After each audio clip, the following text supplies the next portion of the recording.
So, good afternoon, everyone. I am Shresi Pal. I'm an Associate Professor, BMS School of Architecture, BMSSA, Yelahanka, Bangalore. So, we are proud to be a NAC accredited and NIRF ranked independent architectural college operating under the aegis of the prestigious BMS Educational Trust. At BMSSA, we are invested in fostering critical thinking and holistic learning among our students while actively building institution industry collaborations. As part of our continuing efforts to promote a robust research culture, we have initiated a series of research orientation seminars under the BMSSA Research Dialogues banner. These online events are specially curated for faculty members, early career academics, PhD scholars, and postgraduate students of architecture, encouraging meaningful dialogue and interdisciplinary exchange.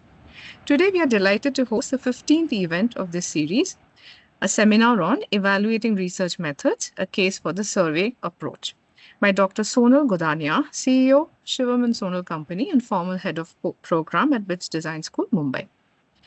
In this insightful session, Dr. Sonal will explore strategic reasoning behind selecting the survey method as a core research approach, highlighting its value in capturing large-scale data and examining patterns, behaviors, and attitudes across diverse populations.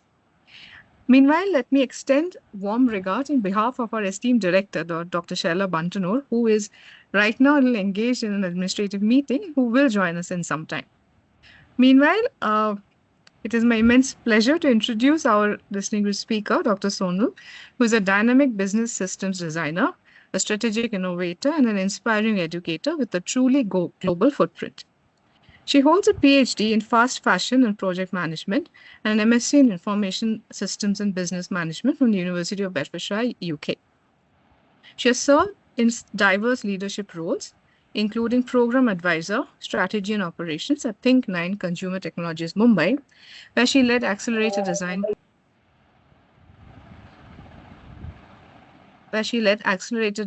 cohort strategy, and investor partnerships delivering measurable founder outcomes. As founder and asset strategist at Shivam and Sonal Company, Bangalore, she continues to craft client-centric strategies across crypto, equity, and real estate portfolios. Previously, as academic dean and program head at Srishti Manipal and BITS Design School, she had spearheaded curriculum innovation, PhD mentorship, and faculty development, integrating AI, blockchain, and experiential learning into academic practice. Her expertise spans strategic management, design research, AI tools in education, blockchain and NFTs, MSME strategy, and industry academia collaboration. With professional practice and experience across the UK, Tanzania, and India, Dr. Sonal brings a rich global perspective to contemporary education and research. It is our honor to welcome Dr. Sonal to BMSSA and to this Research Dialogue 2025 session. We look forward to an engaging and thought-provoking seminar ahead. Over to you, ma'am. Thank you, Shresi, for the long introduction. I'm generally not used to. Okay, guys, so the presentation, what I have prepared for the day, as you all have completed 15, so I don't know what has been covered and what has not been covered. I'm going to start from certain basic things and then also take you through a little bit about process about both the, I would say, I'm only lastly going to say why survey is better. Otherwise, I'm going to compare qualitative and quantitative research method. I'll share my screen. Meanwhile, if you have got any questions, I would request you to keep the questions till end and sort of ask me the questions in the end, so I don't sort of miss my rhythm or so. But if there is something very much burning, it's okay. You can sort of just raise your hand and raise the question. You can also put your questions in the chat box. Meanwhile, if you have any. Yeah. Okay. Shresi, can everyone see the screen? Yes, we can. I'll just make it on the side. Yeah? Yeah. Great. Okay. So, okay guys, so what Shreyasi told me, all the participants are going to be PhD or who are thinking of doing PhD or who have enrolled for very recent, program of PhD. So I'm going to start with a story, or what do you feel? Because I know you all are still very initial or very new in the, I would say, field of PhD. You must have or must not have even thought about the topic what you are doing your PhD on. So just asking you a few questions in the start, it also helps us understand more. How do you see yourself as a researcher? Are you a researcher as a detective? Do you see yourself as a detective? Again, I know as an architecture students, few things might not apply, but let's take certain example. Detectives want to solve problems and find solution. Researcher as a doctor wants to diagnose problems and find causes. As an explorer, explorers are venturing into uncharted territory. I would say as an activists want to challenge the status quo. Management consultant, again, as I'm coming from the background, it generally comes from there that consultant want to improve the organizational performance. Or do you see yourself as a transformer, want to change the world? As an artist, again, coming from art and design college and sort of teaching students in art and design college since last 10 years. Artists want to create something new, including new knowledge. It can also be, I would say, research using creative methods. How you do your research. Intellectual philosopher, intellectuals love ideas from their own sake. Researcher as a dreamer wants to create the future, or as a med professor. Now again, it's just depending on the topic what you are going to select for your PhD.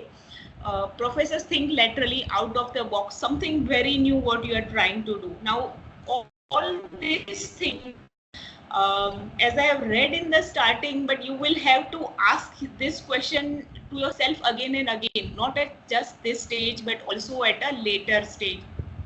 Do feel yourself anyone from this list, and how do we take the things from there? Because as it is a new journey of PhD, how PhD goes on and what is your topic? Obviously your topic will be one from the list, either from the above list or from this list, that what are you trying to search or what are you trying to research on. Again, PhD is a very lonely process.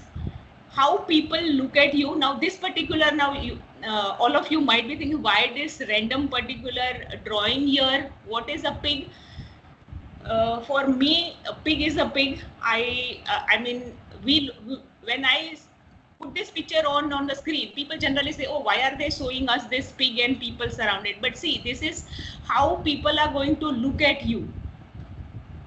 If I just take an example of this picture, the butcher is going to look at pig as a maybe source of income. He just wants to cut the pig and sort of have the thingy. That's it from his side. The girl, maybe it's a toy. It's just a something to play with. Pig is a kind of a toy for a girl. Maybe this is again taking example of this particular maybe Islam practicing person who do not count pig to be a very sacred animal, or they generally have certain restriction. Again, this old man is saying this is a pig and I can only see. Now vet is interested in maybe just giving injection, maybe sort of curing the pig if he is not feeling well, if he is unwell, if he has got any other thing. Again, he is a farmer, so it is a source of income, pig. In foreign countries, generally they also have pig as a poultry animals, and they also do breed pigs and so on. So again, wolf, it is a source of food. The wolf just wants to eat the, I would say, pig, that's it. Artist, it's a article, maybe a object to sort of draw a picture. Same way, when you're doing your PhD, when you finally sort of select your topic, it is very different what you are doing and the person who is reviewing your work. It will always happen from the first day of your PhD till the last day when you defend your PhD.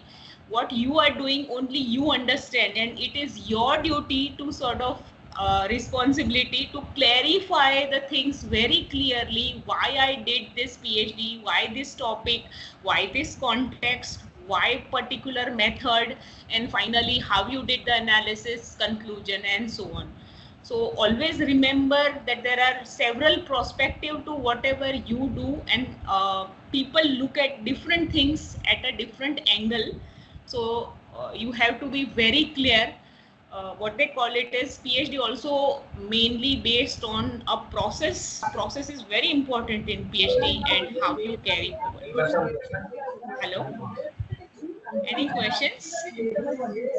No. Somebody, please mute yourself.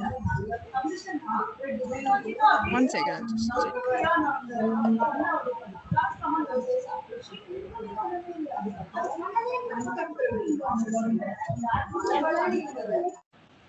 Shall I continue, Shreyasi? Yes, please. Yes, please. Okay. So again, when I started my PhD, the main thing it was issues to consider. What are your issues when you are taking up this PhD as a journey? Impact of your personal feelings, values, and belief. What you want to do, maybe you are sort of very much passionate about certain topics and how you are going to do all those things. The second most important question you should ask yourself is, have you got access to data? So when I started my PhD, I wanted to come to India and collect my data. But when I sort of had a word with my supervisor, they suggested you collect your data in UK itself and finish, so it becomes easier. So you have to think about all these things. Time and other resources, how much time you have got, resources, validity, reliability of the data. Data what you collect should not be old. It should be very relevant. Ethical issues, what are the ethical things which are going to come into your journey? Maybe many times you don't get permission to many subjects or topics which are very sensitive. So you have to think about all this sitting with your PhD supervisor. Very simple. Include smart personal objectives, be very specific, measurable, achievable, realistic, and timely. Again, starting from secondary research, I would say hopefully all of you know what is secondary research. Whatever you get via web search, history, current, future of whatever your topic you have selected. You might be having your library of your college. For search what is available, do they have JSTOR, Google Scholar? Again, for looking at any previous thesis what are available, we have got Indian Shodh Ganga, but as I have passed out from UK, and you can also get Ethos British Library, this particular link free to see what are the previous thesis what are written. If you get something in your current topic, they are absolutely free. Google Scholar helps you cite. Now this is very again an old way. Look at what is requirement of the citation required by college or the governing body who is going to give you the PhD degree, whether it is Chicago, Harvard, and so on. So also look at websites, blogs, and online resources what are available to you. Especially in this current age, you have got so many things. I would say my list is nothing, very small. You will have much more than what I have just shown you. Literature review, again, primary, secondary, tertiary, what you get in primary. If you are going to do research in any report, you get reports, thesis, emails, conference proceedings, company reports, unpublished manuscript sources, some government publications, secondary journal, books, newspapers, some government publications, again depending on your topic, tertiary, index, abstracts, catalogs, encyclopedias, directories, bibliographies, citation index, and so on. It all depends upon your topic. Increased level of details start from primary, and increasing time to publish again. So all these things takes a very long time, but if you obviously cite in your research, they are very much helpful to you. Hopefully all of you know about plagiarism, doing a PhD, that you can't sort of just copy paste from somewhere and work. You need to have citations. You can't steal material from other sources, submitting material written by another. Again, in this particular digital world, it is very much essential that whatever you're writing, when you generally use ChatGPT and other sources, you don't put your things there, because also by putting your things on ChatGPT or any other things, it generally goes out in the database of those particular open AI softwares and database. So make sure you write and keep it. Hopefully your libraries or your, I would say, colleges would have certain things which will help you in correcting grammar or paraphrasing, or you can have a paid version of ChatGPT, which generally helps you in sort of also overcoming the plagiarism issues and so on. You know that you have to paraphrase material without any, I would say, direct sources where you have written or did your literature review. Let's start with terms, methods, the techniques and the procedures used to obtain data. Methodology, theory of how research should be undertaken. Process of research design, research choices, strategies, and time horizon. So again, both these things, I'll go back and forth with this particular diagram, which is called as a research onion. You start with the research philosophies, then you start with approaches, strategies, choices, time horizon, techniques, and procedures. So when I say philosophies, hopefully it will take a little bit time. Positivism and realism is quantitative research, and deductive approach is selected to do any kind of quantitative research. When you say qualitative research, interpretivism, pragmatism, inductive approach is been selected. Now if I say that experiment and surveys come under quantitative research, case studies can be done by both.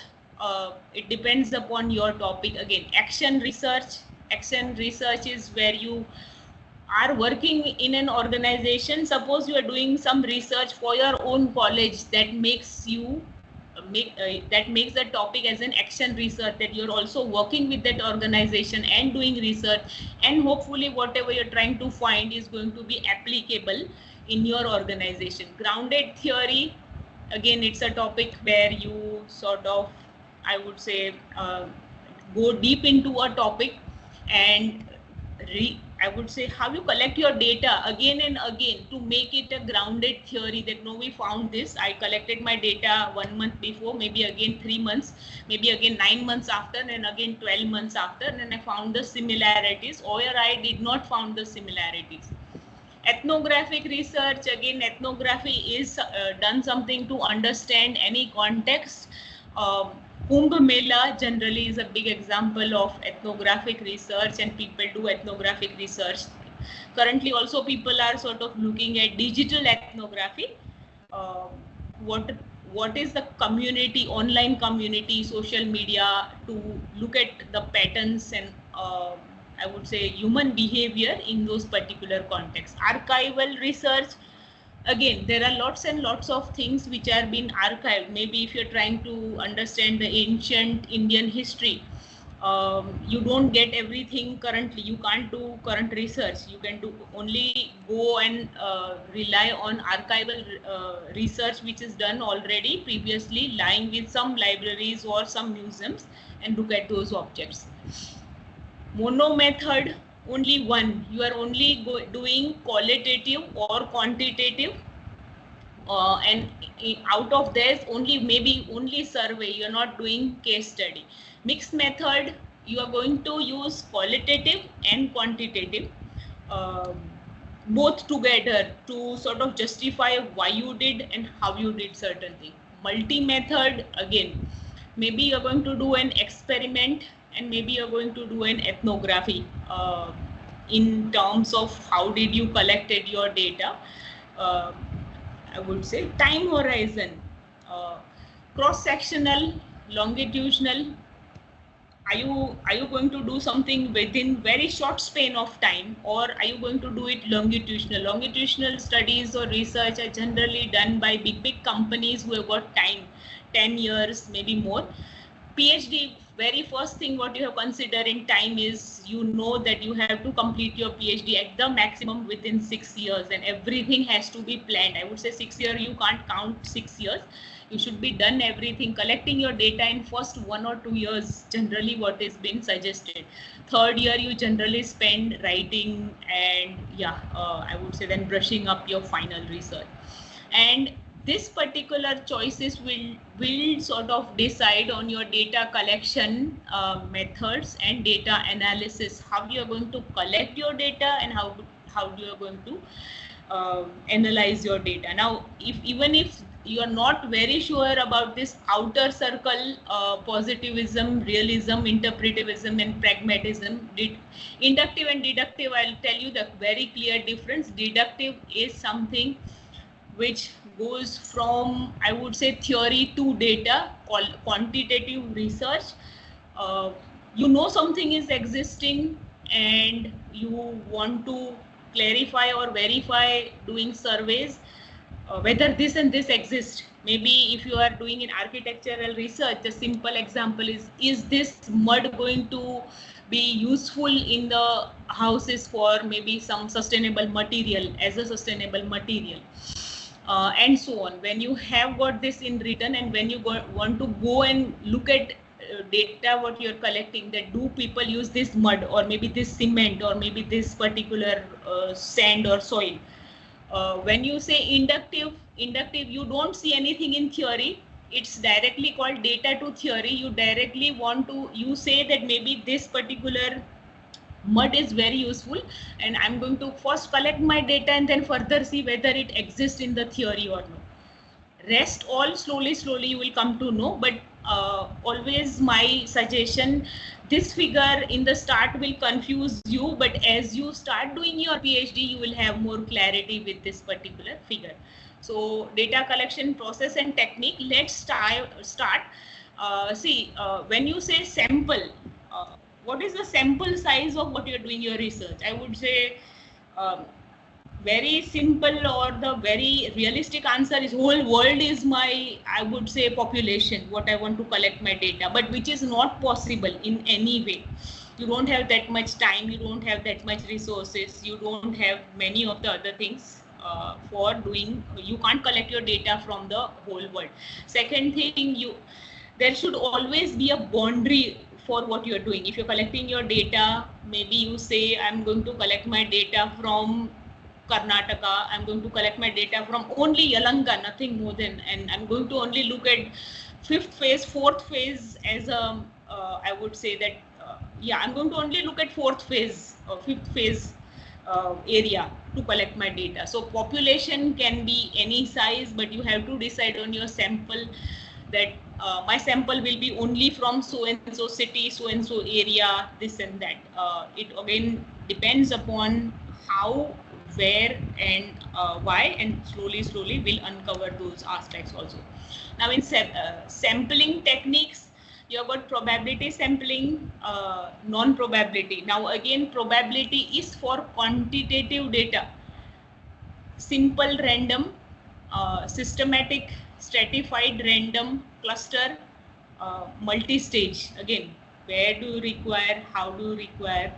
Simple random, you just decide on some random, maybe you open a dictionary, you say I'll randomly call few people, or I'm randomly going to send few people my survey, and then let's see what comes up. Systematic, you know that you want to collect data from houses in fourth phase, so only the houses in fourth phase are going to get the your questionnaire. Stratified random, again you depend, then further the selection starts, whether you want to how are you going to collect the cluster. Again, you select particular cluster, only fourth phase people, maybe only fifth phase. Then you further also say, no, I also want to do one from very posh area of Bangalore. So you go and look at those clusters also. What are they particular using in the thing? Non-probability is a qualitative method, sampling method. Quota, you decide on the quota, which particular quota you want to sort of, I would say, collect your data from. Purposive, you know that you are looking at certain objects or certain subjects and you're going to collect your data. Extreme case, maybe you're going to only look at houses which are 3 floors, 4 floors. Maybe you're going to only look at houses which are having no floors, just one building. So those can be called as an, I would say, extreme case. Typical case, simple, just I would say, what is the most typical buildings in fourth phase? You say 2 floors, 3 floors, nothing more than that. We don't have skyscrapers in fourth phase Yelahanka, and I'm going to only look at same way, homogeneous, heterogeneous are particular kind of sampling techniques which sort of look at those particular case as per the requirement. Critical cases, again, maybe you're going to look at the houses which are broken down within last maybe some years, or which are not very, I would say, yeah, not in a good condition or broken down currently. Part 4, okay, questionnaires, primary data collection methods as a questionnaire. Interviews, semi-structured, in-depth, group interviews, focus group, and observation. So when you say what is a questionnaire technique of data collection in which each person is asked to respond to the same set of questions in a predetermined order. When you say you are doing a quantitative surveys and questionnaire, make sure your, what they call it is a front load work. So you have to get your questions very properly, how they work. You have to define the questions, put them in a sequence, and test whether that particular questionnaire is working. Further, you just have to send them the questionnaire what you have prepared, maybe online, email, or any other sources directly via softwares if you have sent it. So when to use, I would say, questionnaires to collect responses from a large sample prior to, I would say, quantitative analysis. Again, this particular method, it is always suggested that when you start a research, if you are going to do some part of qualitative research, you do a little bit of qualitative, I would say, interviews and so on, and then further sort of do kind of a quantitative analysis. What kind of questionnaires are there? What self-administrated and interviewer administrated. So in self-administrated, intranet mediated questionnaires, you send it email to people and so on. Again, others are postal questionnaire, you send it via post. Delivery and collection, you yourself go and deliver it to people and then you again collect. Interview administrated, telephone questionnaire, and structured interview. Now this you have to do, I would say, I mean, you have to ask them questions face to face, and it has to be structured in a way. What kind of questions generally they ask? Now this is an open question. Please list up to 3 things you like about your job. So now these 3 things can be any randomly related. A person can write anything and everything in these 3 lines. They can even write sentences in these 3 lines, I would say. So it is called open questions. Again, this is example of question, list question. So I have given them list of certain things. What is your religion? And you have to tick among one from this particular, whatever the options are given: Buddhist, Christian, Hindu, Jewish, Muslim, Sikh, and non-others, so on. Category type of questions: how often do you visit the shopping center? And you have to tick from this particular options. First visit, once a week, less than fortnight, 2 or more times a week, less than once a week, or fortnight, less than often, I would say. Ranking questions. Now again, this is kind of a question. Please number each of the factors listed below in number of importance to you in choosing a new car.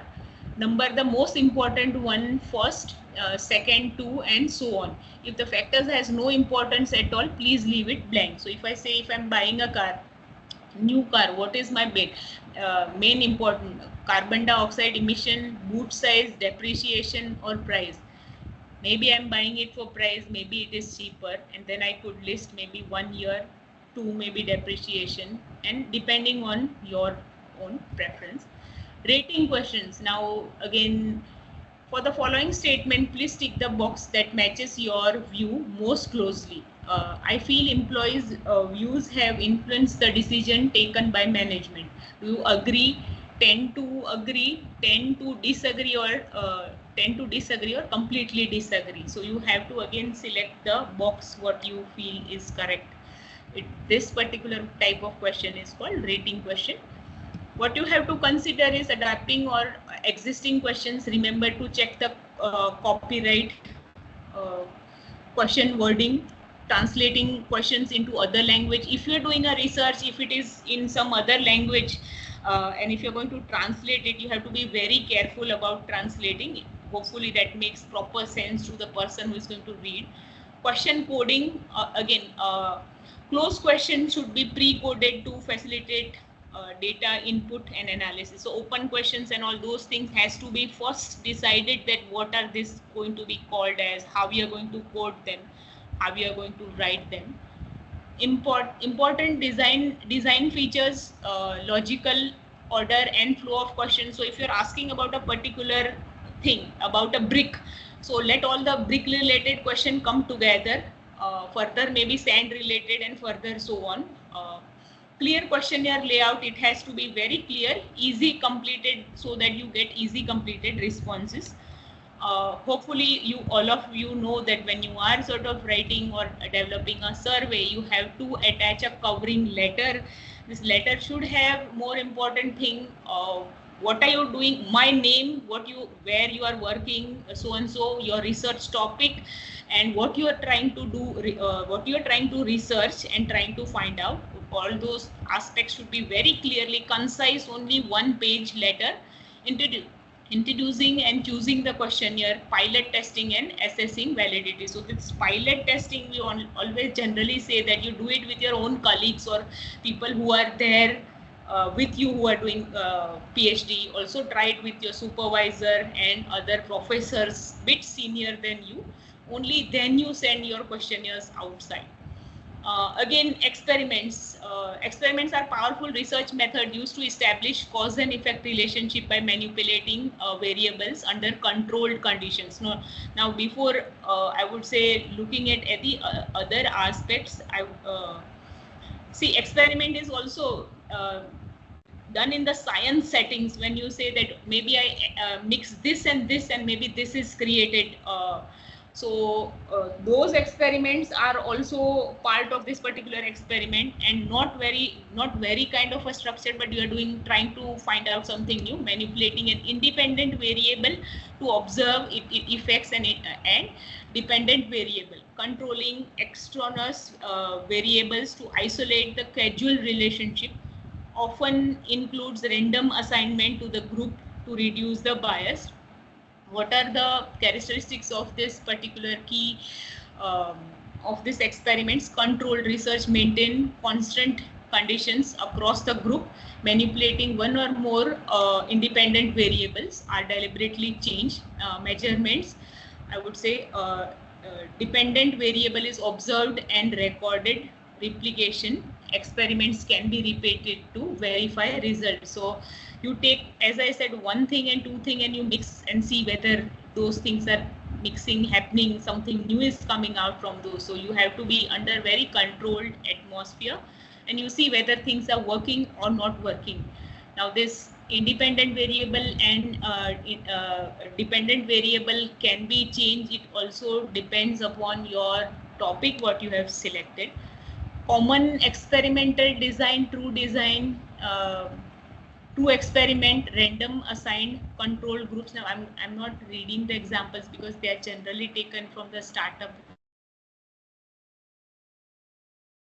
Users existing group, field experiment conducted in real world settings, and lab experiments controlled artificial environment. Again, part 1, primary data collection, data using semi-structured and in-depth. Now this is again qualitative. How do you collect a qualitative interviews and how do you ask questions and so on. And what is interview? Interview is a purposeful discussion between two or more people. Types of interviews used in research: structured, semi-structured, in-structured and in-depth. Again, forms of interview: standardized, interviewer administrated questionnaires. You have got set questions and you ask those to, your participants. Non-standardized are one-to-one, face-to-face interviews, telephone interviews, intranet and intranet mediated, all electronic forms of interviews. One-to-many is group interviews, using again intranet and internet. Focus groups, yeah, one. What happens generally when you say qualitative data? Issues to consider first is lack of standardization. Now, qualitative data collection is always called as a labor-intensive work when you say qualitative data collection and a qualitative research. I myself is a qualitative researcher. When I did my PhD, I did qualitative, I would say, research. So it becomes hard for a person to justify yourself in reliability, how you have collected your data, lack of standardization. Because how I have collected data from several interviews, 35, 34, 40 interviews, what I did, and biased, which comes. Biased again is an interview biased. I might like something and I am posing or maybe imposing certain things on my interviewee. Interviewee bias comes because they understand certain things wrongly and they also reply the things, and bias comes there. Bias is a huge aspect, I would say, in terms of bias when you're doing qualitative research. Validity and generalizability. As you all know, when you are doing qualitative, it is very hard to generalize your data. It's very hard to sort of justify what you have done and how you have done. So always, also before doing interview, what they call it as 5 P's: prior planning prevents poor performance. So always good thing, if you're going to do interviews and qualitative methods, you try it with your own professors one, or your colleagues. Start with your colleague, then go with the professors, and then finally with the outsider. Associated issues, what happens when you are doing qualitative interviews? Interviews level of knowledge. Maybe I'm trying to research on something, maybe I'm not very much knowledgeable about those topics, so this comes. Level of information supplied to interviewees. So interviewee don't know certain things, maybe they are answering in their own way, what they have understood is correct. Creating an interview guide. I should have some points when I go there to ask questions on. Appropriate location. So how does it, all these things matter? This, suppose I'm looking at job satisfaction, I go to the office and I ask an employee, are you happy with your work? And also the lots of other people are sitting around, so he has to say yes, because he can't say no, because there are lots of people who are hearing. If he say no, and if someone else listen, he is answerable to them, that why did you said no, what are you unsatisfied, and so on. So you have to always decide on the correct appropriate location, depending on what kind of topic you have selected or are you doing your interview on. Researchers' appearance, dress code, you have to be, I'll tell you my own experience. When I went to collect data, 2-3 places in London, I did wear a suit and a coat and proper formal, but 2 or 3 places when I went, it was a very Indian setting. I went with a sari and I would say salwar kameez, because I did not wanted participants to feel that I am superior or something. I wanted to be one part of them, and I wore, when I did my observations, I was wearing Punjabi dress. Shaping the interview, opening comments, you have to always tell them, introduce yourself, start a rapport, build a rapport with your interviewees, because that helps you, them also opening more to you. They will answer all your questions with open heart and open mind. Otherwise, they will always have a kind of things which they hold on back. They don't disclose everything. Approach to questioning, clarity, and reducing bias. So you should be very clear in your language so that a person understands things very clearly. That is also a way of reducing bias, and you get a correct answer from each and every participant. Use of critical incident technique, questions grounded in real life experience for participants, but not abstract concept. So you ask them something which is very common in their life. Do they like this soap, or what kind of soap they use, and what kind of soap they generally prefer? Some of the questions which should be very, very real life, coming from real life experience. Appropriate interview behavior, verbal and non-verbal. So when you are going there and particularly collecting your I would say interviews or doing your research, your behavior has to be very appropriate. Your verbal language as well as non-verbal, you can't use are ture and certain languages which are very, I would say, not very professional. So also, when I had a habit of always saying certain word random, and I was being sort of told by my supervisors that you can't use those word in interviews when you're asking your participants. Attentive listening skills and testing understanding. See, when you are asking questions, many times they just start on going on talking, and many times you have to interrupt and say no. Many times you have to listen to, for a while you have to listen what they are saying. Approaches to data recording, notes and tape recording. So there are lots of softwares which helps you in recording the interviews. But before all these things, you should ask your participants whether you can obviously audio record, video record, whatever they are happy with. If they're not, you have to only rely on notes. Generally, they don't mind saying only audio recording. They might not agree very easily on video recording. Cultural differences and bias. As we all know that when you move out of your city or you move out of your country, Chinese are very shy, Japanese are very shy, Africans are very outspoken, Asians are very arrogant, and certain kind of things. What I noticed when I did my PhD, so we also had to sort of look at all these things when I'm going, and when I did my interviews with I would say European, there was a very different approach. You have to be very, very professional. At a point where I went to Asian, I would say wholesalers or dealers and so on, I was little bit okay talking to them also in Hindi or other languages. And so on. But yeah, obviously I can't also have my biased, I can't just say I like this, do you also like this, so and so. No, not. It again comes with the bias, and also the same bias comes with your participants. The bias, the participants are coming from different cultures, and they many times when you ask questions, they are very much opposed about certain way of asking question, way of you approaching them, and so on. Dealing with difficult participants. So there are people when you go, they only give you monosyllabic answers, yes, no. So you have to sort of try them to rephrase and ask them questions, so they give you long answers or very clarifying answers. Always give a long answer, disagree from the focus. Referring back to the earlier point, many the time if they won't refer, you will have to sort of turn back and say, oh, did you mean this, and so on. Request they pause and you take the notes what was said. They start interviewing you. There are people who will start interviewing you if you don't know about certain topic, or if you are very new. Stress that you are interviewed in their view. They can ask you questions at the end.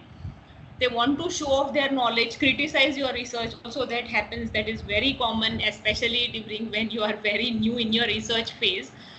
They become upset and even start crying. So we had topics, I mean participants or my colleagues who were doing research with the very sensitive topics like death and criminal background or in the science background, where they were looking at the patients who were depressed and so on. And at a point they also started crying when they started asking their experience of death and so on. So you have to be, you can also sort of say give them time, or you explain the question many times. If it is a very sensitive topic like rape or acid victims and so on, you can also sort of have to tell them that you end your interview there straight away. Don't do that, but you sort of have to calm them and sort of say that okay, you don't have to answer certain questions, that's okay, or you can give me some other reference to those things. Other issues to consider: managing resources, logistics and time, obtaining participants' permission for interviewing, recording, written, tape, anything. So it is always what they call it as, you have a consent form which you get signed from your participant. You also ask them that can I audio record, video record and so on. Audio recording software, so I've just listed few which will help you in audio recording your interview. Look at this particular few of this. I don't say that you have to look at all of this, but just to help you out which platforms and key features.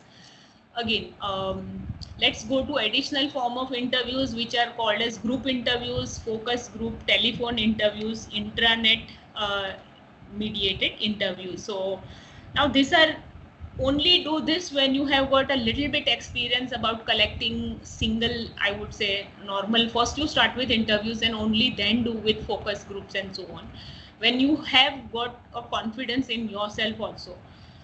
Electronic interviews, asynchronous mode, synchronous mode, email, internet forms and chat room. So these are again forms of electronic interviews. How you do? Use of non-standardized qualitative interviews should generate rich and detailed data. So qualitative interview has got very rich and detailed data. What you get: text, long pauses, maybe emotions, how the person, maybe the person raised the eyebrows, maybe the person was very astonished, surprised, on all those things also you have to, very small things you have to also note. Different type of interviews are useful for different research purposes. Research design may incorporate more than one type of interview. So you just don't do interview, you also do a focus group if it is required. So part 2, how you collect. Okay.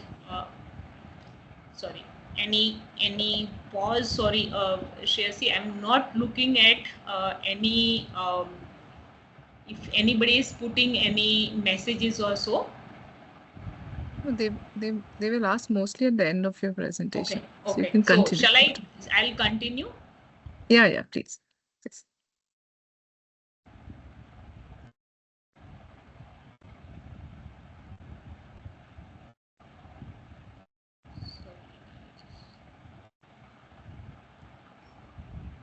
So focus group interview, a general term to describe all non-standardized interviews conducted with 2 or more interviews. Focus group, a type of group interviews where the topic is defined clearly and precisely, and there is a focus on enabling and recording interactive discussions between participants. So focus group mein, it is always said no more than 5 to 6 participants. Anything more than 5 to 6, 7 participants, and you lose the, I would say, you lose what they're talking and how to control all of them. Managing group interviews and the issues, what you need to consider with them is give them instructions rather than choice. Wording of request, suppose if one person is talking too much and dominating and not letting others talk, so please, sort of you have to say, please, can the others also provide their view. Group participants, in a way not to inhibit possible individual contributions.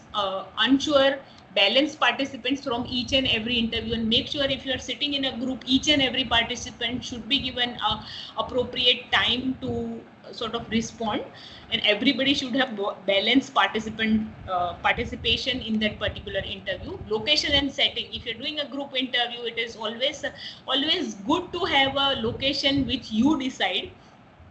You might also have tea, coffee serving them, so that everybody is also engaged and everybody is sort of also responding very naturally. Use of audio video recording up to the participant's choice. use 2 interviews, I would say. It is always good to have help. You can always take your one of the colleagues with you if you feel that the group is a little bit large and you alone won't be able to handle. It's always also good to have one more colleague so that a person can take notes, record each and every person's gesture and all other personal kind of data what is required for your interview. Managing again focus group, more interactive discussion, need control to maintain focus. Participants share certain characteristics related to topic.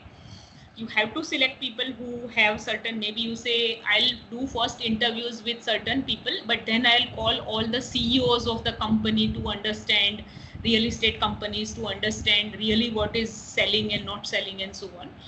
Normally conducted several times to allow pattern to be identified. So what they do is they do this focus groups not just one time, but they do it 4-5 times so that they get the data, correct data what is required.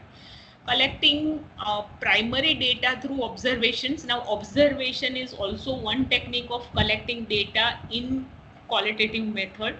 Observation involves systematic observation, recording, description, analysis and interpretation of people's behavior, where the researcher participant observation. Now this participant observation is where the participant is one of from the people whom you are taking your interviews. You also participate with them and also you're doing your observations simultaneously in this particular process, where the researcher attempts to participate fully in the lives and actions of subject, enabling them to not merely observe what is happening, but also feeling it personally.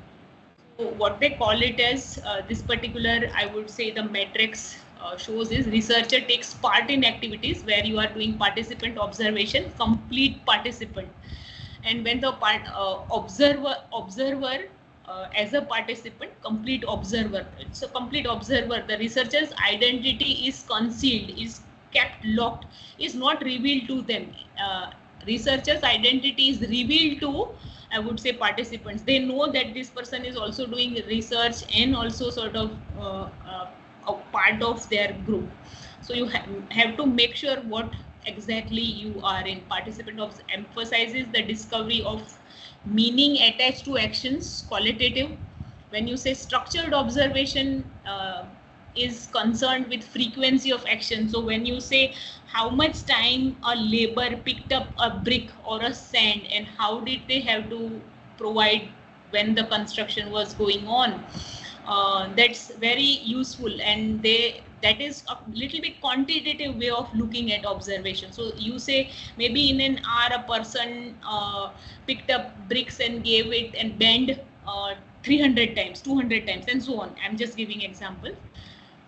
Again, choice of participant observer, determining factors, purpose of research and time available, degree of suitability felt by the researcher, organizational access, ethical consideration. So when I did my research, I did participant observation because I was part of that particular fashion industry group, jewelry wholesalers, clothing, cut, make and trim units, because I was knowing them very personally. I have been meeting them and they were okay to sort of make me part of that particular unit, factory, wholesaling unit and so on. So only if you have got access you can do this particular thing which is called as participant observer. Ethical considerations, are they okay to disclose their unit or their factory or organization? Will they organization give you access and so on? Type of data generated by participant observation is primary observations by you, secondary observations by others, experimental data about your perceptions and feelings. So you get a lot of insights when you do this participant observation by almost 2 to 3 sources. Again, for secondary you need someone else to be with you so that the person also observes that all these things were happening. Points to consider: threat to validity, observer's bias. So maybe people were acting in a way I was also part of them, and that is my bias, that I was also thinking the same way. But maybe the person who came with me, my colleague, she felt no, it is very wrong. They were doing it the other way around. So it is always good to have many times an outsider or a person who is very different.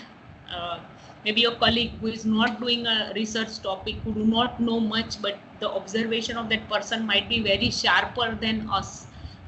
We are all, as we're doing one thing, we are almost so much focused about certain things that we don't look at certain minute information, fine-grained information when you are doing your research. Advantages and disadvantages of participant, obviously. Threats of validity and reliability. Now, any research you do, and you will have this question about subject error, whether you collected the data from the correct subject, correct person. Time error, maybe you went to collect your data in the peak hours when a person has got maybe sales time. If you go evening time, generally the sales people are busy, so you should not go on evening timings, but you should go on early mornings when they're free. Observers effect to overcome this habituation and minimal interaction. Again, many times you need to be part of them, many times you also have to be away from them so that you get the correct data. Again, ethnography is a qualitative research method rooted in anthropology, now widely used across disciplines like sociology, education, organizational studies, interestingly startup ecosystems, and many other places. Now, what does this ethnography help you is focus on immersive observation and deep contextual understanding of people's behavior, rituals, culture within their natural setting. So people have done a lot of research on Kumbh Mela, Naga sadhus. So people foreign from outside have come to India, stayed with them, have also tried to speak in Hindi, understand their language, and that way you can only get immersive observation and deep contextual understanding of people's behavior, rituals, and cultures. Also, digital ethnography recently is being done to understand how people behave on maybe social media sites like LinkedIn, Facebook, and so on. So what do they like? What are they mainly spending their time on, and so on. So it's, you do very immersive kind of, you get into that particular community. Participant observation is very possible when you're doing ethnography. Thick description. What you get when you collect this data is rich, detailed account of social interaction, meanings and symbols, reflexivity. Researchers reflect on their own role, bias, influence in the field when they go to the field.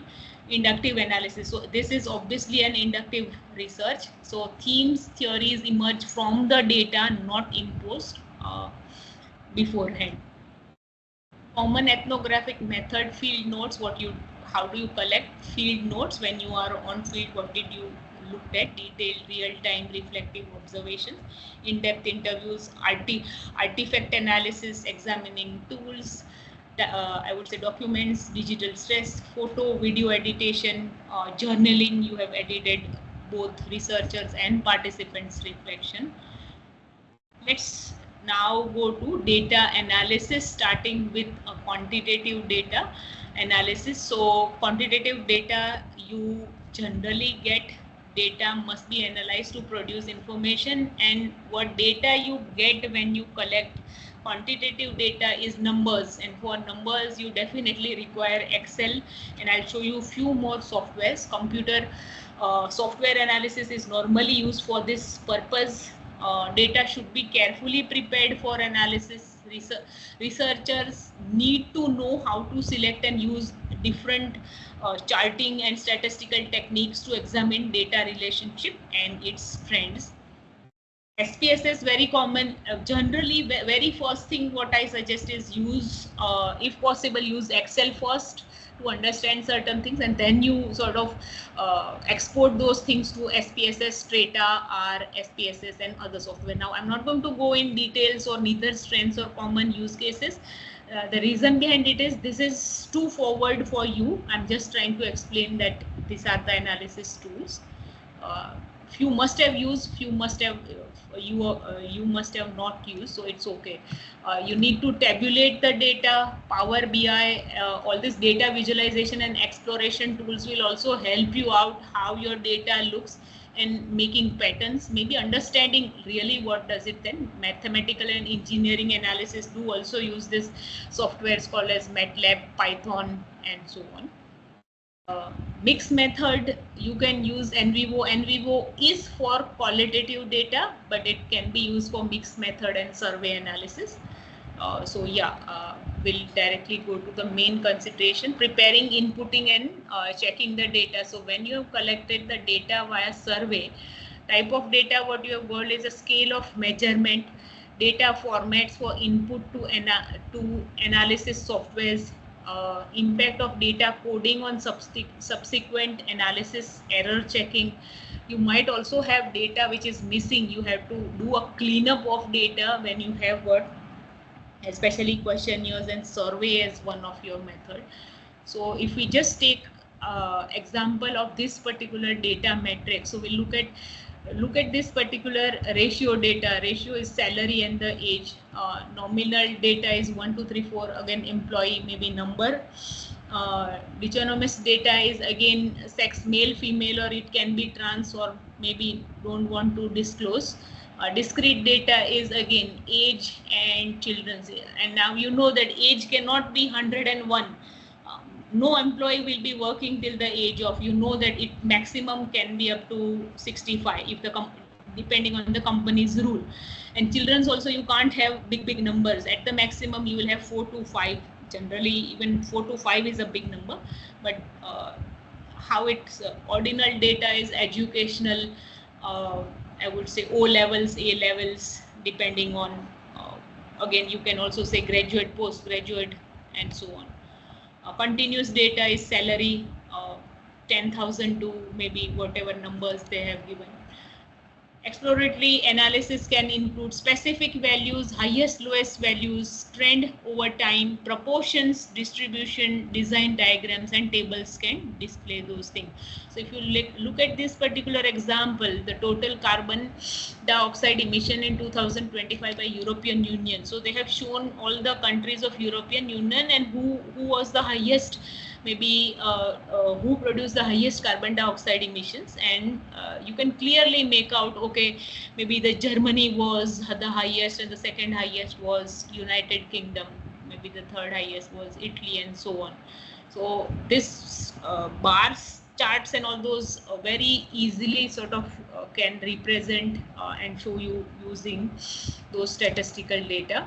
Even histograms, maybe how much customer spending per visit on Woolworths supermarket, and how much they have spent. So the what they have spent is between 40 to 60 pounds if we just count in pounds. Minimal is 180. Only rich class will purchase something of 180.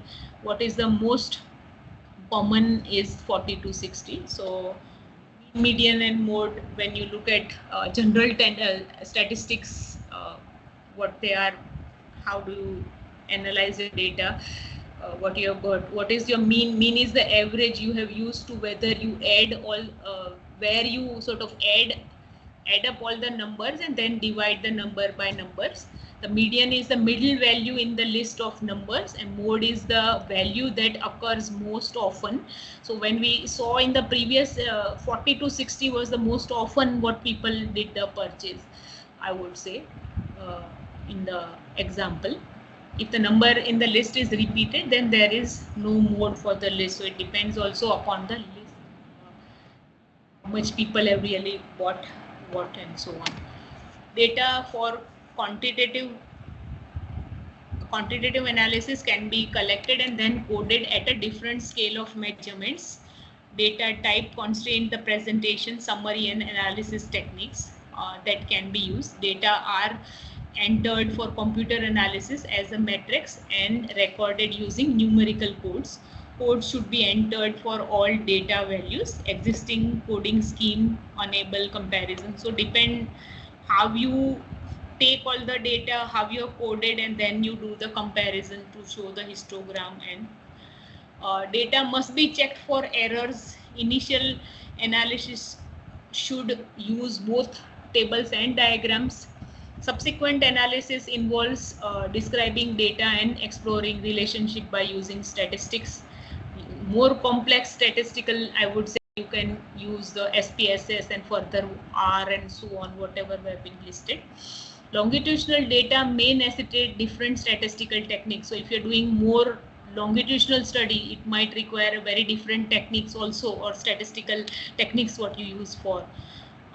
Again, we'll go to the next section, presenting and analyzing the qualitative data. So now this qualitative data, what they're defining for qualitative data refers to all non-numerical data or data that have not been quantified and can be produced of all research strategy.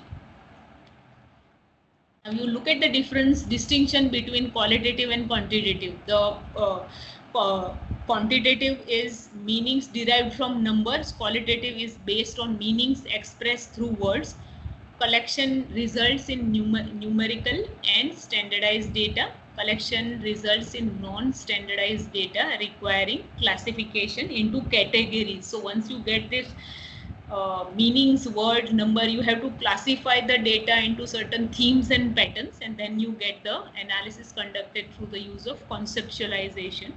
Analysis conducted through the use of diagrams and statistics. So that's the difference between quantitative and preparing for data analysis. The key issues for qualitative data analysis: first, you have to transcribe word to word interviews what you have collected, qualitative data from maybe example from audio recording, your notes and so on. Then you can use electronic textual data including scanned documents, interactive nature of process. So qualitative data is a labor intensive process. You have to first transcribe the interviews word to word and then further sort of remove the meanings. You have got lots and lots of text. You make the patterns. So again, just going towards the approach of main approaches, inductive and deductive. Deductive is quantitative approach. You go from theory to data, that this and this exist, what has been said in theory. You took that particular understanding in your research topic. Maybe you wanted to look what people do use in the building material, bricks, sand and other things. So you have seen that via collecting your survey, and now you're going and that is already available in theory, and now you're looking at, you collected the data and you're verifying that okay, the people use this and this material for building. Inductive, again, you don't know, you directly first went and collected data from people that maybe they use this and this, and then you go and verify those things into theory, whether people are using same thing or are they using something new. Type of qualitative data analysis: you summarize, you need to know how to condense the meanings of information. Further, you do a categorizing, grouping of meanings, structuring, ordering of meanings using narratives. Pattern matching. So what do they see? That certain, when you look at interviews and the data what you collected from all participants, you will see certain patterns which are matching, which is same through all participants. Everybody has said the same thing, that this and this use is been used to maybe when you're building a house. Predicting patterns of outcome based on theoretical propositions to explain what you expect to find. Explanation building, again, build an explanation while collecting and analyzing the data, and to test a theoretical proposition that you have used this and you found out this and this from already existing data which was there. And then you say, you go back to theory and say, no, people also have used this and this, but maybe you find something new, you might not find something new. Qualitative data results from the collection of non-standardized data that requires classification and are analyzed through use of conceptualization. qualitative analysis can involve summarizing, categorizing, and structuring the data. The process of data analysis and collection are necessarily interactive. So when you're doing qualitative data analysis, it is very much said that you go back and forth, how you analyze the thingy data. Qualitative analysis procedures can be related to using either a deductive or an inductive approach. Computer assisted qualitative data analysis softwares. There are also softwares which helps you in analyzing data also in I would say in the qualitative way, can help with the project management and data organization. So these are some free qualitative analysis tools. I'm not going to go much deep into this. You can further sort of refer. Guys, I have presented the difference between the both. I know it is little bit too much to digest. And now if I look at what is the difference, the data type of qualitative and quantitative, sample size is very large in quantitative, and in quantitative it is in qualitative it is small and moderate. Depth of insight broad but shallow, deep and nuanced, I would say. Cost is very low because you directly have to send your online surveys, which is very low, especially online. When you do interviews and focus group, it's very high and also time consuming. Time efficiency is high, low to moderate. Standardization, when you say what is high, because you've got numbers, you can justify things very quickly. I would say in qualitative thing, it is very low. Flexibility is limited in surveys and is very high, I would say, in interviews. But what my personal experience from doing a qualitative research was, for me, publications took a very long time. You need to justify. I did 2 international conferences with papers, and my publications nearly took 2 to 3 years. Many times I did submitted my papers, and I would say the publishers sort of gave a back response that because it is a qualitative, if you could do a little bit quantitative work and send back to us, because just qualitatively they were not ready to publish work. So it is always good to have, I would say, survey. Either you do mixed method where you do qualitative and quantitative things together, or you do surveys, because once you do survey, your publications becomes much faster, your process also becomes much faster in terms of how you do certain things. Again, especially during this time, I did my PhD starting in 2012, completed in 2015, and 2016 starting. We were not having any AI softwares. The life is very much easier for all of you because you've got lots and lots of AI tools which will help you in doing literature review. In once you collect the data, literature analysis and sort of coming up with charts, maps, diagrams is much more easy for all of you. I know we did all the labor-intensive work. You only have to do starting your PhD at this age where you have got so much AI software, I would say is something blessing for all of you, which will make your life very much easy rather than I know many things which I had to do will not come, won't be a hurdle for you when you're doing your PhD. I'll also sort of give you my presentation as well as this paper, which has got few charts, map, AI tools, what will help you, how do you start with your literature survey and so on, other things. So yeah, now I'll open the floor for question. I'll stop sharing. Yeah. Sorry, I know it was too much of talking. You will have to go back and forth, especially starting philosophy is my research onion.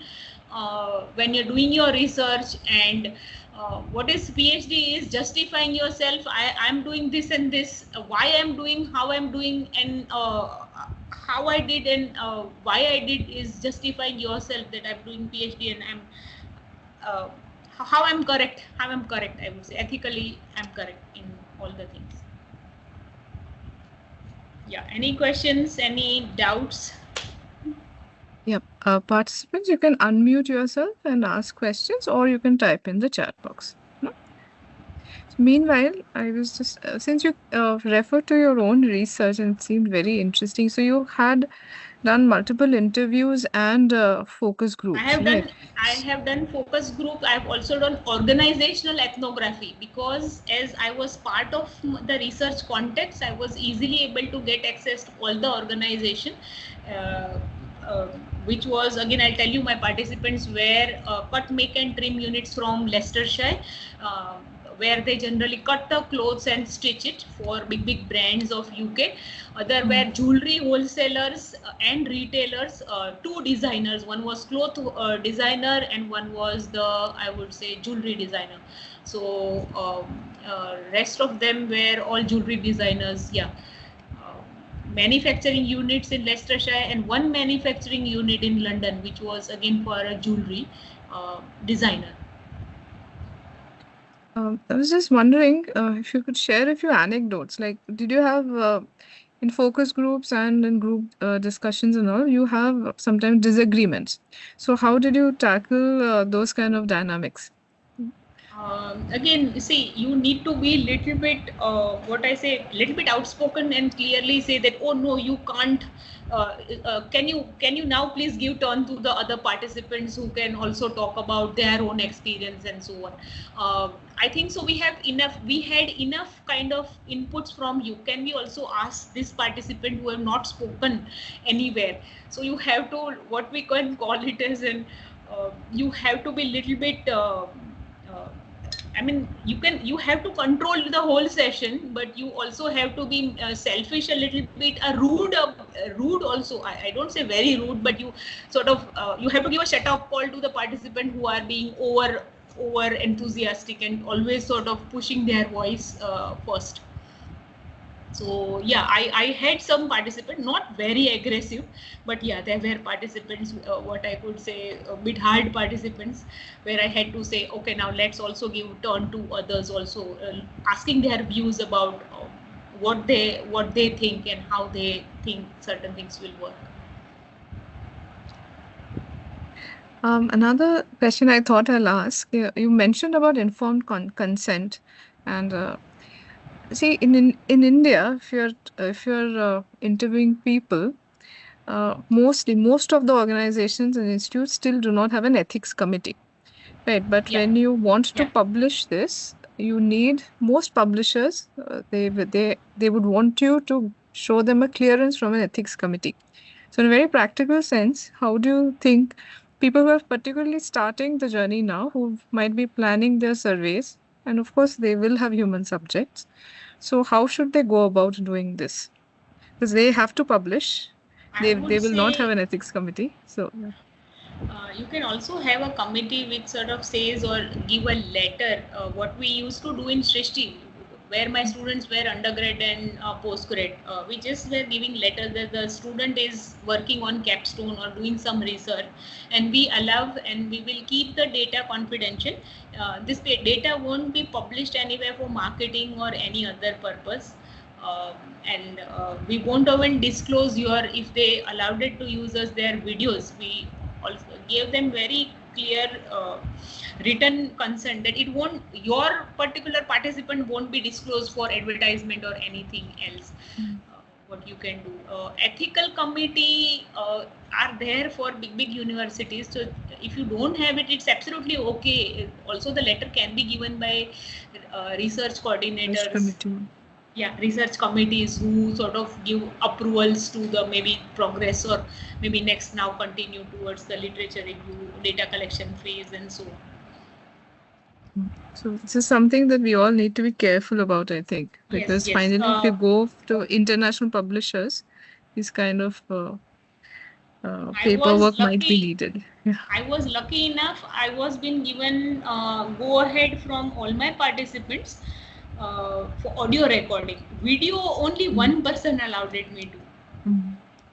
the gold jewelry wholesalers, they were very much concerned also about giving their name and their place, because they had a lots of kilo ka stocks in what they used to keep where they were staying.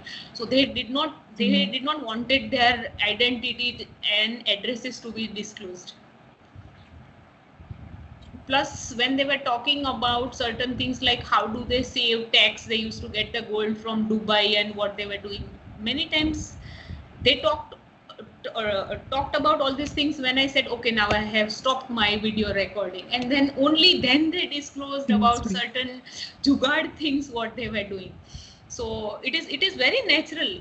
I become very conscious when I am in front of I would say a camera and I have to answer certain questions.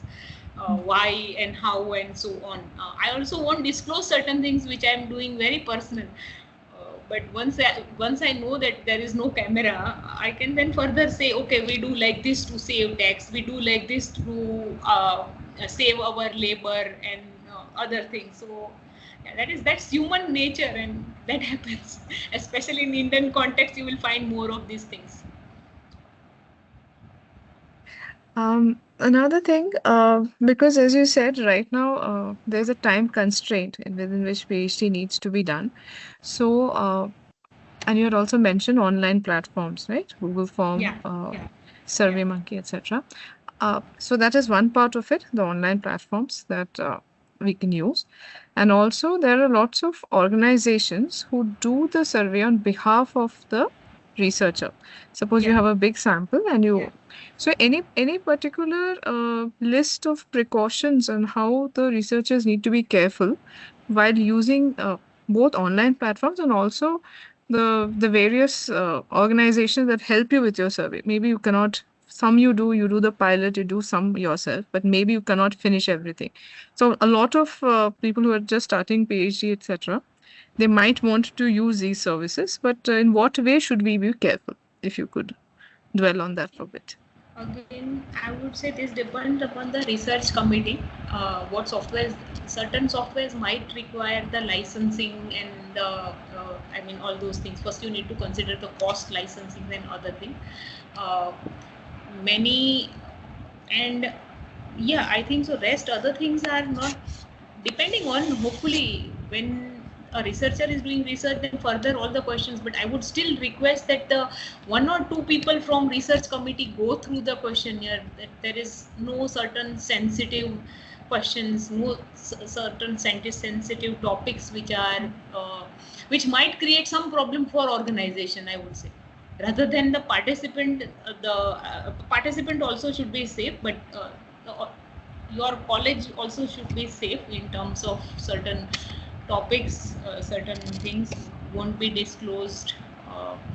I have also seen when I completed my PhD, I was having a friend who was doing some research on oil companies in Oman and I would say Dubai and so on. And they had certain questions which was not even being disclosed to the participant. They kept it only, they got the permission, also the participant did fill the certain thing, but it was something very confidential. This only went to the companies who this particular, or the oil government organizations whom they were working with. That maybe so much and so much of oil is going, maybe some amounts were disclosed there, sales amount, revenue amounts were disclosed, and so on, and that was not been also given access to the participant himself. And I think so that was between the organization and the Oman government and the I mean government which was sort of sponsoring the students who were doing the participant. Because we're careful about the data sensitivity part of it, as we say. And also same way, I had a participant or my colleague who was doing some kind of a research on criminal, criminal research based on criminals who are there in prison.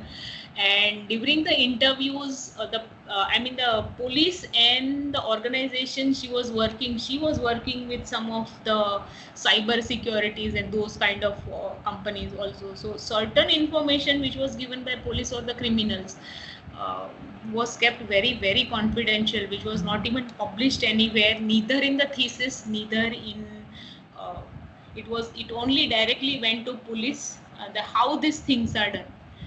And the girl helped them avoid how those software can work and how they can detect if something is going wrong, especially in the credit cards and so on. Many times certain pattern is been seen that something is going wrong, and it will before completely thing goes wrong, you have been alerted so that you can warn the customer before they get defaulted on the card payments and so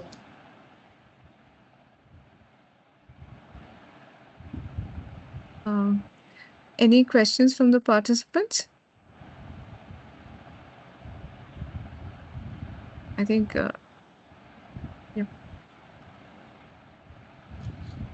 Actually, I think there's a question in the chat box.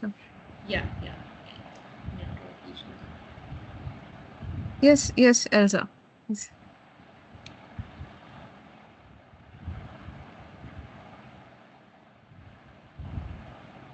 I think she's just typing. Let's wait for a moment. Okay. Yeah. No, it makes a huge difference when you are into your own context. I was very comfortable when I was collecting my data because I was aware with the organization and the people where I collected data. 2 or 3 places I went very new, and even I had to sort of look at certain things where bit not very common for me. I had to sort of prepare a lot for those places, especially because all the European people were involved there. But yeah, mostly the people there are educated, so they cooperated well and answered all my questions, what I wanted. Neither my research was very sensitive, so I was very open, but I got examples and I saw examples which were around me who were doing researches in different contexts, criminal, psychology, death related, how do child perceive a death, those kind of topics, cyber securities and computer topics. There were also, I would say, people who were